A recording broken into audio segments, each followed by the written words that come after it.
नमस्ते दोस्तों। आज के वीडियो में मैं आपको बताऊंगा कि आप खुद कैसे सीख सकते हो कि मार्केट कब गिरेगा, कितना गिरेगा, क्यों गिरेगा और कैसे गिरेगा। जी हाँ दोस्तों, आज जो मैं आपको टेक्निक बताऊंगा वो टेक्निक का अगर आप इस्तेमाल कर सकते हो तो आप खुद पता कर सकते हो कि मार्केट में कब फॉल आ सकता है।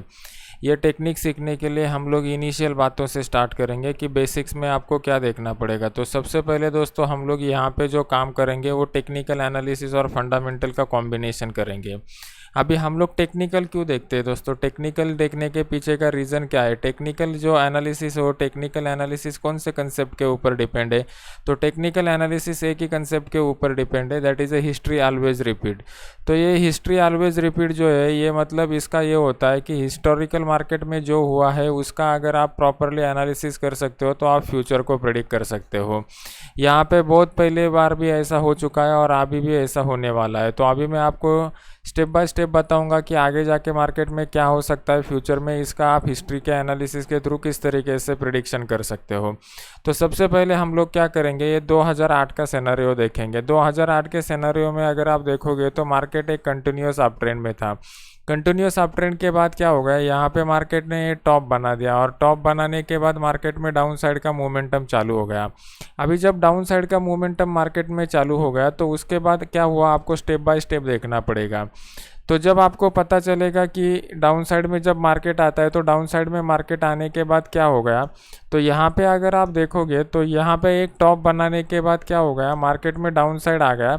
और डाउन साइड आने के बाद यहाँ पे अगर आप देखोगे तो मार्केट नीचे आके एक पैनिक बॉटम बना दिया। और पैनिक बॉटम बनाने के बाद मार्केट इमीडिएटली ऊपर चला गया। ये मैं 2008 के सिनेरियो की बात कर रहा हूँ दोस्तों।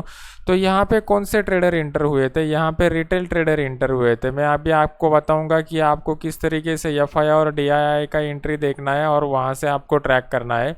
जब तक आपका एफआई का बाइंग का कंफर्मेशन नहीं मिलता तब तक आपको इंटर नहीं होना है मार्केट में। तो ये वीडियो में मैं आगे जाके बताऊंगा कि आप किस तरीके से कैच कर सकते हो।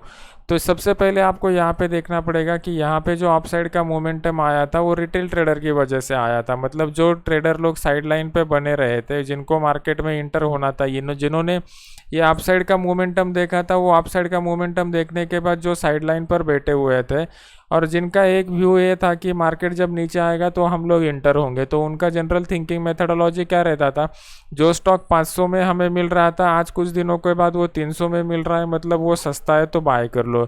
ये टाइप का रिटेल ट्रेडर के मेंटालिटी के लोग यहाँ पे इंटर हो गए मार्केट में और वहाँ से मार्केट ऊपर चला गया।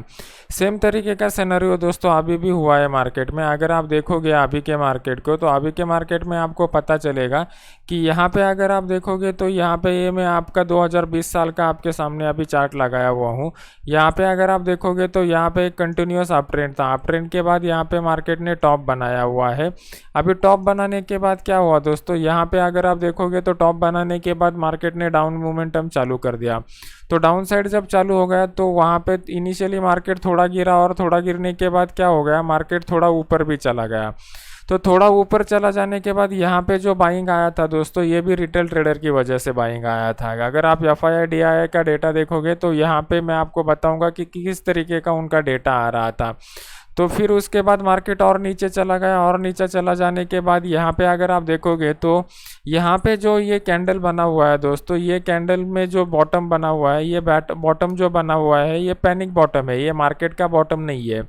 ये पैनिक बॉटम में क्या हुआ था दोस्तों, रिटेल ट्रेडर, जैसे कि मैंने आपको लास्ट चार्ट में बताया उस तरीके के रिटेल ट्रेडर यहाँ पे इंटर हो चुके हैं मार्केट में। अभी ये रिटेल ट्रेडर इंटर हो चुके हैं मार्केट में, इसका कंफर्मेशन आपको कहाँ पे मिलता है? अगर आप एनएससी इंडिया के वेबसाइट के ऊपर जाते हो तो एनएससी इंडिया के वेबसाइट के ऊपर आपको एफआईआई का डेटा मिलता है।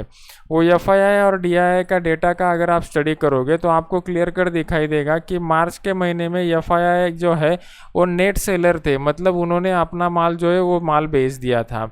तो उन्होंने अगर माल बेचा था तो ये पैनिक बॉटम बनने के बाद मार्केट जो ऊपर आया था वो रिटेल ट्रेडर की वजह से आया था। उसी तरीके से अगर आप अप्रैल का डेटा देखोगे दोस्तों तो अप्रैल के डेटा में भी आपको पता चलेगा कि एफआईआई जो है वो एफआईआई नेट सेलर है, मतलब ये एफआईआई की वजह से अप्रैल में भी कुछ अपसाइड का मोमेंटम नहीं आया हुआ है। फिर उसके बाद अगर आप देखोगे तो यहाँ पे आपको पता चलेगा कि ये जो बॉटम बना हुआ है, ये बॉटम बनने के बाद क्या हो गया, मार्केट ऊपर जाके फिर थोड़ा सा नीचे आना चला गया और इस तरीके का एक छोटा सा मोमेंटम यहाँ पे बना हुआ था। तो यहाँ पे अगर आप देखोगे तो उसी तरीके का सिनेरियो आपको ये चार्ट में भी यहाँ पे दिखाई दे रहा है। मार्केट नीचे आके और थोड़ा सा ऊपर चला गया है, लेकिन अगर आप यहाँ पे देखोगे तो यहाँ पे आपको देखना पड़ेगा कि मार्केट कितना ऊपर चला गया है। तो आपको क्या करना पड़ेगा, इसके लिए जो टूल यूज़ करना है वो टूल का नाम है फिबोनाची रिट्रेसमेंट। तो ये कौन से भी चार्टिंग प्लेटफॉर्म में आपको फिबोनाची रिट्रेसमेंट का टूल मिल जाएगा। और आपको क्या करना है, ये फिबोनाची रिट्रेसमेंट को टॉप पॉइंट से लेके बॉटम पॉइंट तक ड्रॉ करना है। तो आपको पता चलेगा कि मार्केट में रिट्रेसमेंट कब आता है और कितने लेवल तक आता है। अगर आप यहाँ पे देखोगे तो मैं ये फिबोनाची बताने से पहले एक बेसिक बात आपको बताना चाहता हूँ, जो नए ट्रेडर है वो लोगों को मालूम नहीं रहेगी। तो मार्केट जो है, मार्केट कभी भी वन साइडेड मोमेंटम नहीं देता, सिंगल शॉट ऐसा मोमेंटम नहीं देता। तो वो क्या होता है, मार्केट ऊपर जाता है, ऊपर जाने के बाद थोड़ा सा नीचे आता है और फिर थोड़ा सा ऊपर चला जाता है। उसी तरीके से डाउन साइड में भी होता है, मार्केट नीचे आता है, नीचे आने के बाद थोड़ा सा ऊपर चला जाता है और फिर थोड़ा नीचे आता है। तो ये बीच का जो मोमेंटम है दोस्तों, ये बीच के मोमेंटम को टेक्निकल लैंग्वेज में बोलते हैं रिट्रेसमेंट।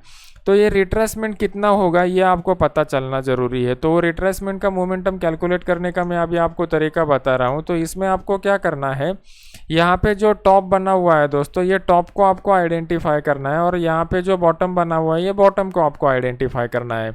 और ये टॉप को लेके, टॉप से लेके बॉटम तक अगर आप ये फिबोनाची लगा देते हो तो यहाँ से 38 से लेके 50 तक के जो पॉइंट है, ये बहुत ही बढ़िया रेजिस्टेंस करके एक्ट होता है।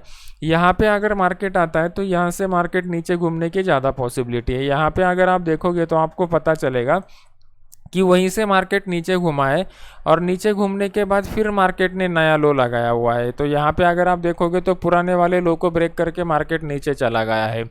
जो 2008 में जो सिनेरियो क्रिएट हुआ था, सेम टाइप का सिनेरियो दोस्तों अभी के मार्केट में क्रिएट होने जा रहा है। अगर आप देखोगे तो यहाँ से टॉप से लेके बॉटम तक अगर हम लोग जाते हैं तो यहाँ पे भी आपको दिखाई देगा कि मार्केट जो है, ये मार्केट अभी 38 to 50% के रिट्रेसमेंट जोन में आ चुका है। तो ये बहुत ही बढ़िया जोन होता है रिवर्सल के लिए।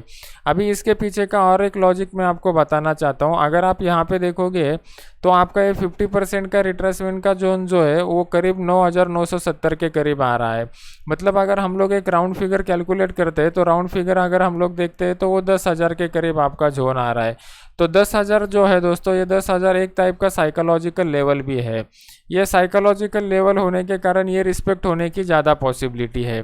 फिर दूसरा, अगर फंडामेंटली हम लोग देखते हैं तो फंडामेंटली इसके दो रीज़न मैं आपको बताना चाहता हूँ। एक तो पहला रीज़न जो है दैट इज़ अ कोरोना का रीज़न है। जो कोरोना का इशू अभी चल रहा है उसका अभी तक कोई भी सोल्यूशन हमारे पास नहीं है।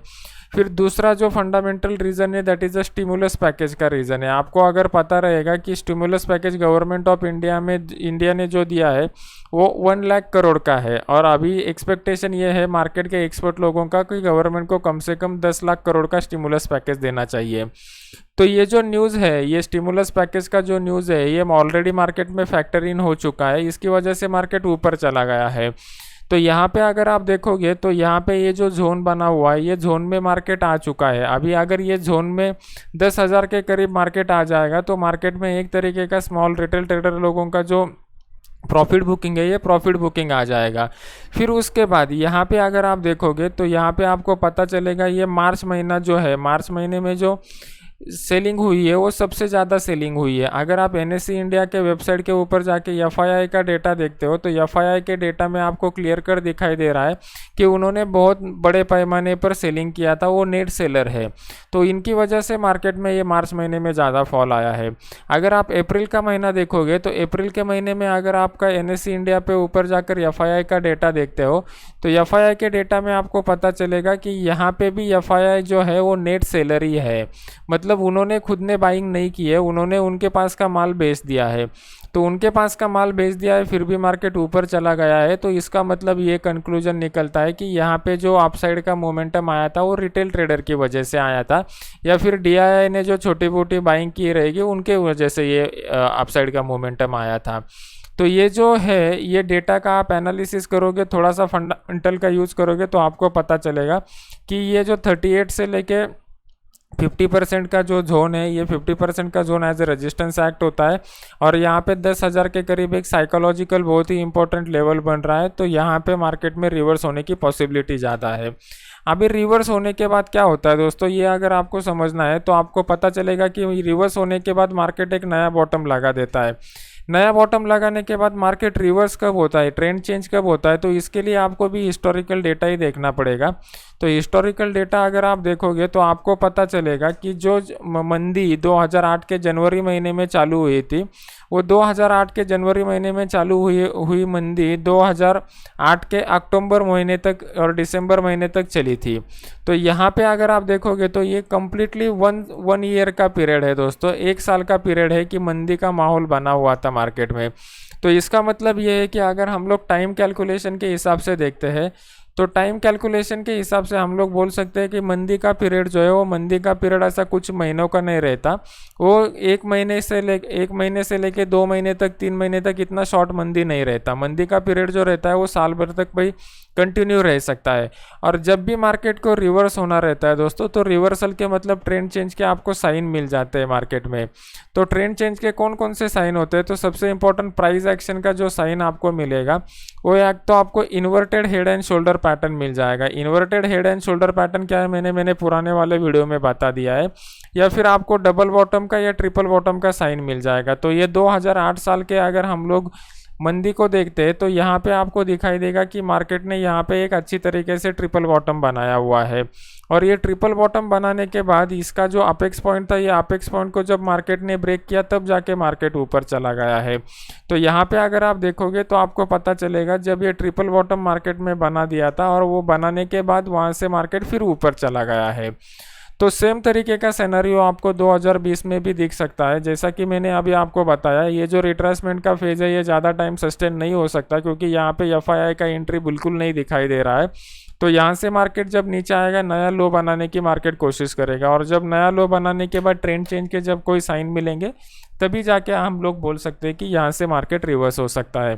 तो अभी जो पॉइंट मैंने आपको सिखाया वो सभी पॉइंट को आप आपकी तरफ से इम्प्लीमेंट कीजिए। जब तक आप एक प्रैक्टिकली इसका इम्प्लीमेंटेशन नहीं करते दोस्तों, तब तक आपको नॉलेज नहीं मिलेगा। आप यूट्यूब के ऊपर कितना भी वीडियो देखो, वीडियो देखने से क्या होता है दोस्तों, वीडियो देखने से आपको एक अच्छी इन्फॉर्मेशन मिल जाती है, लेकिन इन्फॉर्मेशन सिर्फ काम की नहीं है। वीडियो देखने के बाद आपको जो इन्फॉर्मेशन मिलती है, वो इन्फॉर्मेशन को अगर आपको नॉलेज में कन्वर्ट करना है, अगर आपको उसका फाइनेंशियल बेनिफिट लेना है, तो आपको प्रैक्टिकली चार्ट के ऊपर ये सब करके देखना पड़ेगा। जब आप ये प्रैक्टिकली चार्ट के ऊपर करके देखोगे तभी आपको फाइनेंशियल बेनिफिट इसका मिल जाएगा। तो इस तरीके का जो एनालिसिस है, वो एनालिसिस में आपको जो बताया वही सेम तरीके का एनालिसिस मैं मेरे खुद के ट्रेडिंग में भी यूज़ करता हूँ। यहाँ पे अगर आप देखोगे तो ये अपना टेलीग्राम का चैनल है, प्रोफेशनल ट्रेडर नयन पोखरकर के नाम से, जहाँ पे 25,000 से लोग ज़्यादा जुड़े हुए हैं। वहाँ पे मैं क्या करता हूँ, वहाँ पे मैं फ्री में सिग्नल्स देता हूँ। जैसे कि मैंने यहाँ पे सिग्नल दिया था, ये सिग्नल देने के बाद यहाँ पे जो वन साइडेड मोमेंटम होता है वो भी मैं दिखा देता हूँ। बीच में प्रॉफिट कहाँ पे बुक करना है, वो प्रॉफिट बुक करने का टाइम भी मैं बता देता हूँ। और यहाँ पे अगर आप देखोगे तो ये सिग्नल में जो हमें रिस्क रिवॉर्ड रेशो मिला था, वो 1:5 का रिस्क रिवॉर्ड रेशो मिला था। और जो सिग्नल मैं यहाँ पे फ्री में देता हूँ, वही सिग्नल के ऊपर मैं मेरे खुद के अकाउंट में भी ट्रेड करता हूँ। और यहाँ पे मैंने मेरे खुद के अकाउंट का real trade proof with the exchange execution order number और एग्जीक्यूटेड स्टेटस के साथ दिखाया हुआ है। तो ये जो टेलीग्राम चैनल का सर्विस है, ये कम्प्लीटली फ्री है। ये वीडियो के नीचे डिस्क्रिप्शन बॉक्स में मैंने ये टेलीग्राम चैनल का लिंक दिया हुआ है। ये टेलीग्राम चैनल को अगर आप ज्वाइन कर लेते हो तो ये सब सिग्नल आपको वहाँ पे फ्री में मिल जाएंगे। उसी तरीके से अपना ये जो यूट्यूब का चैनल है नयन पोखरकर प्रोफेशनल ट्रेडर के नाम से, यहाँ पे मैंने बहुत सारे एजुकेशनल वीडियोस डाले हुए हैं। अगर ये टेलीग्राम चैनल, ये यूट्यूब के चैनल को आप सब्सक्राइब करते हो तो ऐसे बहुत सारे वीडियोस आपको देखने को मिल जाएंगे। तो ये वीडियो अगर आपको अच्छा लगता है तो इसको लाइक कीजिए, शेयर कीजिए और ये चैनल को सब्सक्राइब कीजिए। और सब्सक्राइब करने के बाद ये बेल आइकॉन का बटन दबा दीजिए, तो जैसे ही मैं नया कोई वीडियो लॉन्च करता हूँ उसका नोटिफिकेशन आपको मिल जाएगा। Thank you very much.